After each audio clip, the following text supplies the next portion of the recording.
La radio est le média le plus fiable et utilisé dans le monde vu son accès à une majorité des personnes selon l'UNESCO.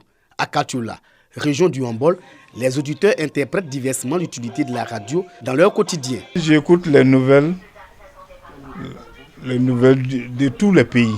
Quand on a envie de se distraire, quand on est un peu fatigué, allez, on écoute un peu la radio pour pouvoir avoir la musique, les nouveautés. C'est bien d'écouter la radio matin. Quand ils font la prière, je fais ensemble avec eux. Pour plus de visibilité, la radio locale offre un programme sur des sujets d'intérêt public. Ici, Radio Pulsar FM sur les 89.7 MHz avec votre doyen Issa au microphone pour vous satisfaire ce matin.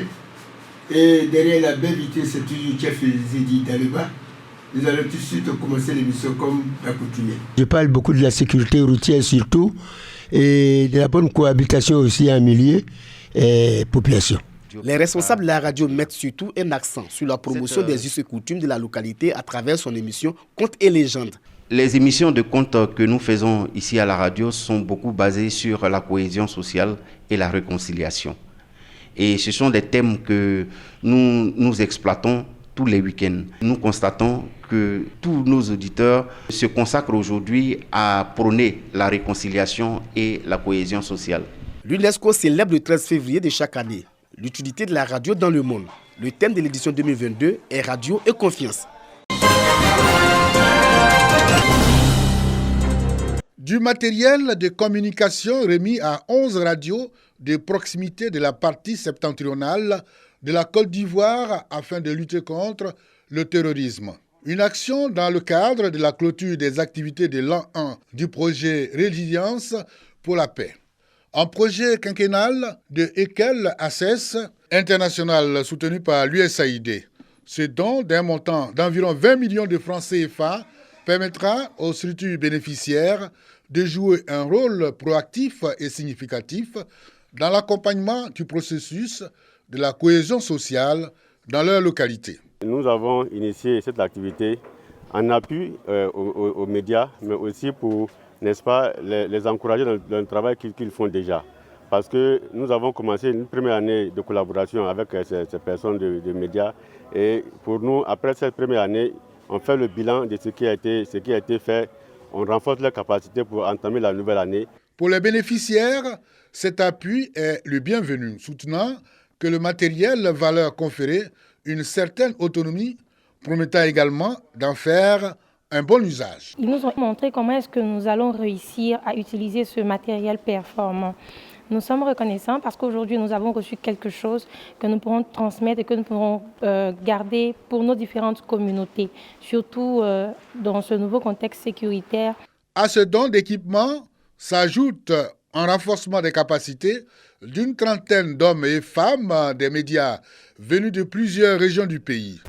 Une remise d'attestation a mis fin à cette rencontre à Bouaké.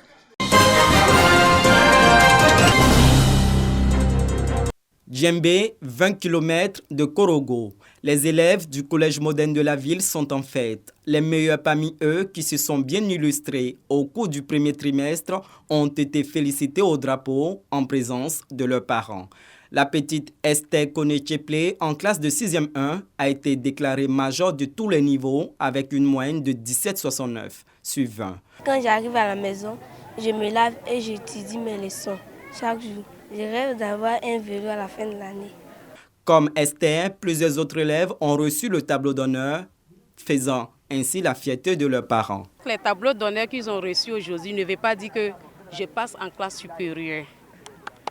Voilà, ils doivent continuer de bosser. C'est le premier trimestre.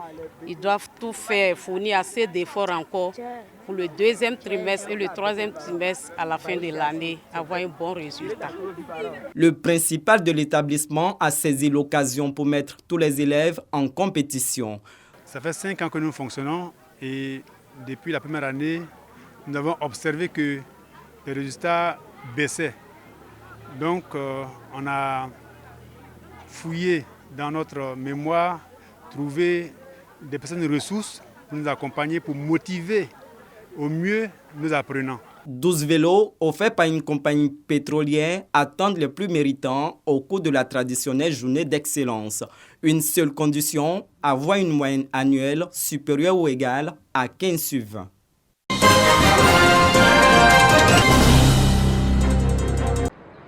L'école primaire publique de Kouatoutou, village situé à 15 km de Tanda, souffre de dégradation avancée. 3 salles de classe et bureaux délabrés entachent les conditions d'études et de travail d'élèves et d'enseignants. Face à cette situation, le ministre d'État, Kobina Kwasi Adjoumani, engage des travaux de rénovation de cette infrastructure scolaire. Nous étions à bout du souffle. On ne savait pas comment trouver les moyens pour achever ce bâtiment. Avec cet apport de M. le ministre d'État, je crois que nous allons achever l'école pour le bonheur de nos enfants.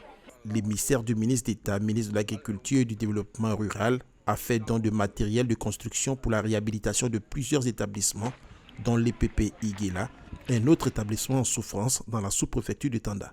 Nous avons la chance, partout où des problèmes au niveau de l'école ont été posés, nous avons toujours une oreille attentive auprès du ministre d'État, parce que pour lui, l'éducation des fils de ce département, des fils de la région du Gontougo est une priorité. Au sortir de cette réhabilitation, ça sera un bâtiment flambant neuf dont le village va bénéficier pour le meilleur encadrement des enfants, des élèves. Des tonnes de ciment, de sable et des pots de peinture constituent en substance le contenu des dons pour la rénovation de ces infrastructures. Le ministre d'État a également offert un tricycle et une moto respectivement à la coopérative des femmes pour le transport des marchandises et du chef du village.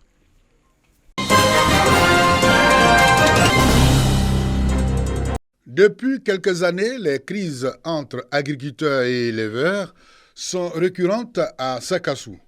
Pour la résolution durable de tous ces comportements qui entravent la cohésion sociale dans le département de Sakassou, un comité de gestion de conflits est mis en place. L'initiative vient de la plateforme de la société civile pour la paix et la démocratie œuvrant à la contribution de la prévention des crises et règlements pacifiques des litiges pour une bonne cohabitation. Et ce comité a été installé pour statuer sur les griefs qui sont dénoncés ou qui sont susceptibles de faire plainte au niveau des sous-préfectures, parce que ces comités existaient avant et depuis la crise, ces comités ont disparu.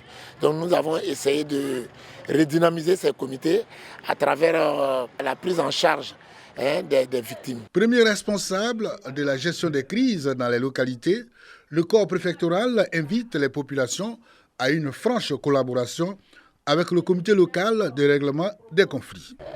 Le comité départemental de concertation communautaire est le bienvenu parce qu'il donne un cadre de concertation, un cadre d'assises entre les structures administratives et la société civile. D'autres comités de gestion des conflits seront installés dans plusieurs localités de la région de Gbeke.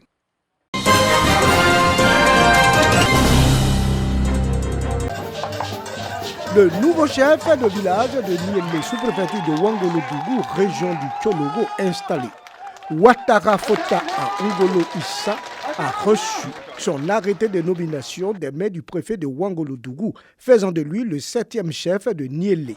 Ouattara Fota à Ngolo Issa compte impulser une dynamique de développement à sa localité. Je demande à la population d'être solidaire. Il faut qu'on soit réconciliés, travailler ensemble pour que Niélé soit uni.